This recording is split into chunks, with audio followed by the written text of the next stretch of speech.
Hi everyone, so today we'll be talking about scansion. And scansion is actually a pretty advanced concept, so if you're in a first or second year Latin course, you could probably just skip this video, because it's often taught in a fourth year Latin course or even in an AP course. There are quite a few ways to scan, and scanning is the act of scansion. But I'm going to teach you the way that I learn and the way that the AP tests you. And I'm going to specifically hone in on Virgil specifically, since that's what the AP tests. But of course, there are always going to be more details to add, more things to pay attention to. But anyways, what exactly is scansion or scanning? Basically, when you scan, you determine the meter of a line. And when you find the meter, it's all about sound. You're determining what syllables you're supposed to stress when you speak the words. And some works of literature don't have any specific meter to them. Usually poetry has meter. But anyways, the main point of meter is determining which syllables in the line are stressed and which syllables are unstressed. And you can also think of it as which syllables are long and which are short. The long syllables are shown by putting a dash over them, and the short are shown by this little swoop. I'll go ahead and show you long and short will have this little swoop or little U looking thing over it. So in Latin, there are two different feet, which is a set of 2 or 3 syllables. Hold on, let me make a little chart. So, in meter, it's divided into feet, and the feet, which is a collection of syllables, are divided into spondees and dactyls. And the spondee consists of 2 long syllables, and that will be dash, dash. And the dactyl consists of 2 short syllables and a long syllable. That'll be, or actually it starts out with the long syllable, 1 long and 2 short. So 1 long and 2 excuse me, thought I was going to sneeze. Okay, 1 long and 2 short. So there are a few rules for scanning a line. And when I say scanning, I mean identifying all of the spondees and the dactyls in the line. So let's establish some steps and some ground rules right now. Okay, so first of all, number 1, rules. Number 1 is all diphthongs are long. And a diphthong is basically when you have 1 or 2 or more syllables that combine to produce one specific syllable. The 2 syllables aren't pronounced separately. So an example in Latin would be how I showed you before. The combination of the A and the E is usually pronounced I. So let me write that down. Examples are I, AU, AE, EU, OE, and sometimes UI, but not always. The second rule is that the final O and the final I of a word are long, and there is an exception to this rule, except for the following words: ego, mihi, tibi, and sibi. Okay, so if you want to know whether it's long, the indicator that it's a long syllable is that it can be a long syllable by its position. And a long syllable by position is when the syllable is followed, or if a vowel is followed,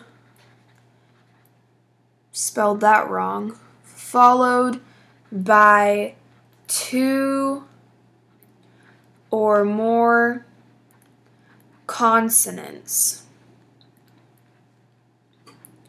And that will always make it long. Sorry about that. Okay, so the next rule is that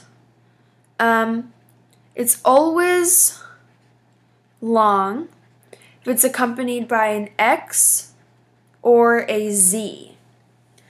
And the next rule is that QU, CH, PH, and TH all count as single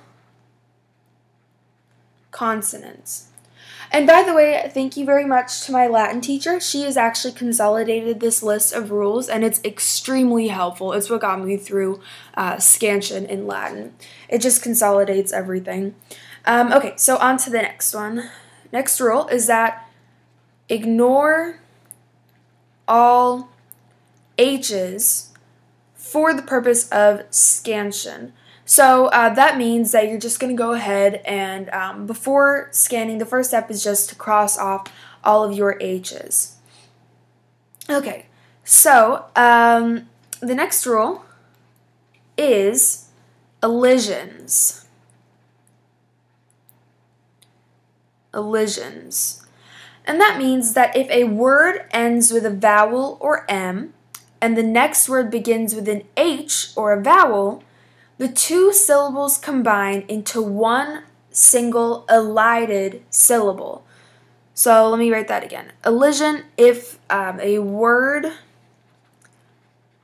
ends with a vowel or M, then, and also if the next word begins with an H or a vowel, then the two syllables combine. And that's a really important rule because it takes away a whole syllable out of your line.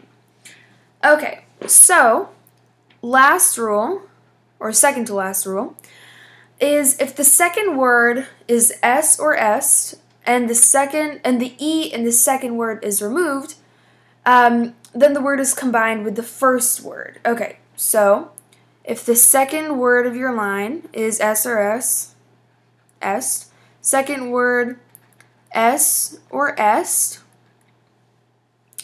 then the E in S or est is removed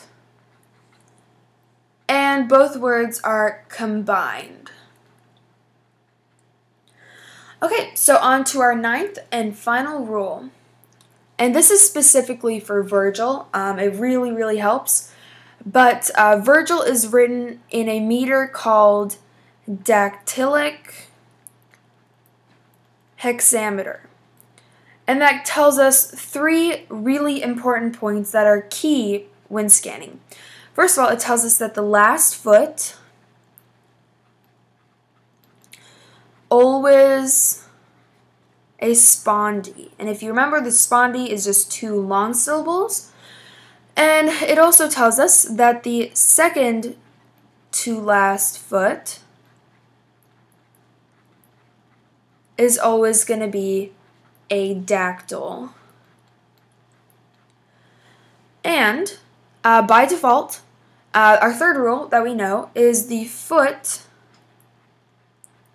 the first syllable always begins long. Okay, so those are the rules.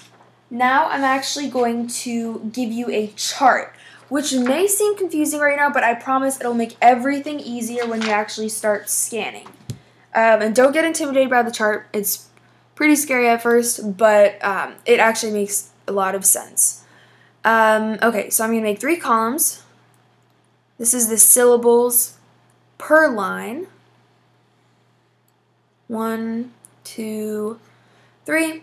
This is the number of spondees. And this is the number of dactyls. Okay, so if you have 8 syllables in a line, then you know you must have 4 spondees and 0 dactyls, and it works out mathematically. Okay, so if you have 9 syllables in a line, you're going to have 3 spondees and 1 dactyl. If you have 10 syllables in a line, you're going to have 2 spondees and 2 dactyls. And let me go ahead and extend our chart. And if you have 11 syllables, you are going to have 1 spondee and 3 dactyls. And finally, with 12 syllables, you're going to have 4 spondees you're going to have 0 spondees, and 4 dactyls. And if you notice, when you're starting out, it helps to notice this so that if you're taking a test or something, you can start out by just writing down this chart. But if you notice, it actually goes in descending order. So the spondees go from 4 to 3 to 2 to 1 to 0, corresponding to the increasing number of syllables, and the dactyls go inversely. So it goes from 0 to 1 to 2 to 3 to 4. So based on your chart, after you count the number of syllables per line, you can find out how many spondees you should have and how many dactyls. So let's go ahead now and we can do some practice. And I have a couple of lines copied down here. And we can just go ahead and scan these lines. Okay, so if you remember, one of the main rules was that the first syllable is always going to be a long syllable, Anna. And we always start by looking for any elisions, and we just take it line at a time. And I do not see any elisions, so we're just going to, we know the last 2 syllables make up a spondee, so let's go ahead and write that down. Terent, those are both long syllables, and we mark them off by dashes. And somnia, that's going to be a dactyl. So som, ni, a. And there we go. So now we're going to go ahead and count our syllables. Anna, soror, quai, me, suspen, som. Okay, so that's 1, 2, 3, 4, 5, 6, 7, 8, 9. That's what I got. So, by the way, it's a really good idea to count on your fingers, do whatever you have to do, count it 3 times if you have to, because if you get the number of syllables wrong, chances are you're going to get the line wrong. And if you get one wrong, then if you get 1 syllable wrong, most of the time you get the entire line wrong. So, let's go back up to our chart. We remember we have 9 syllables, and if we have 9 syllables, then we're going to have 3 spondees and 1 dactyl. So let's go down. We have 3 spondees and 1 dactyl. Okay, so if you remember, we know that diphthongs are always long, and the AE, quai, is going to be a long syllable.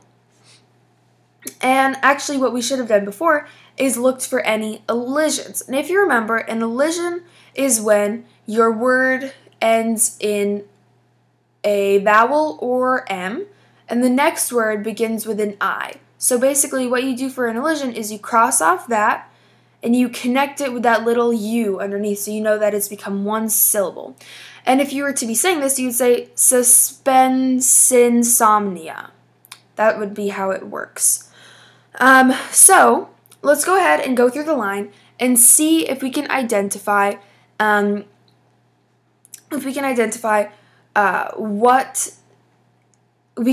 identify any long syllables by placement, by the fact that 2 different consonants come right after them. So I already see one right now. the U in suspensum, because the U is followed by an SP. Those are both consonants. That must be long. And I also see one in the I,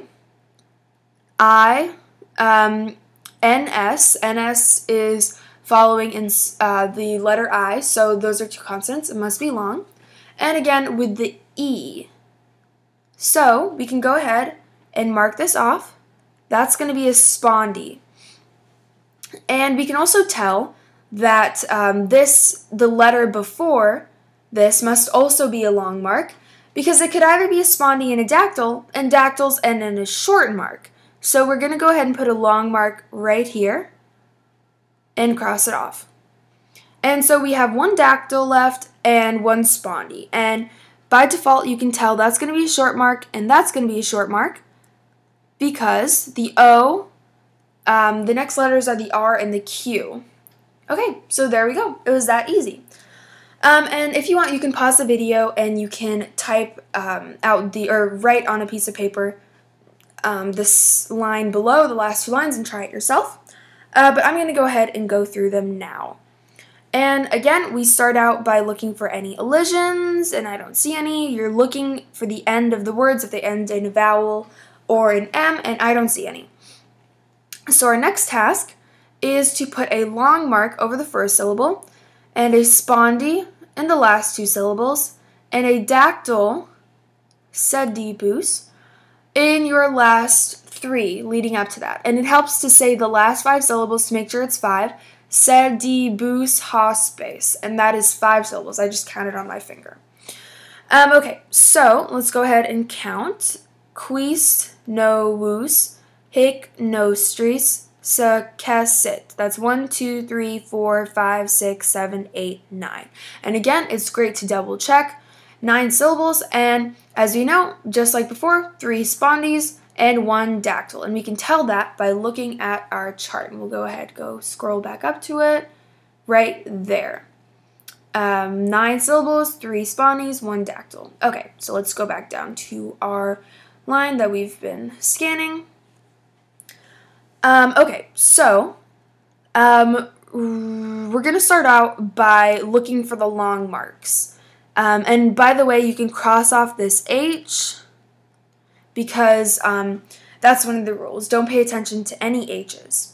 Okay, so just start picking out, see if there are any vowels followed by 2 consonants. I see one here. The U followed by the 2 C's. I see one here. The E followed by the 2 S's, and I see one here. The I followed by the T and the S, and there we make our long mark.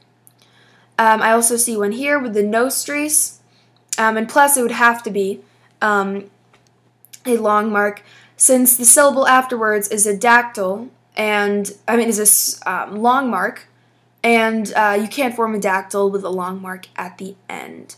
Okay, and again I see an O followed by an ST, and an I followed by a CN, and we can mark that off. And that leaves us again with the same line, I guess, 2 little short marks there, and it ends up being dactyl, spondy, spondy, spondy, dactyl, spondy.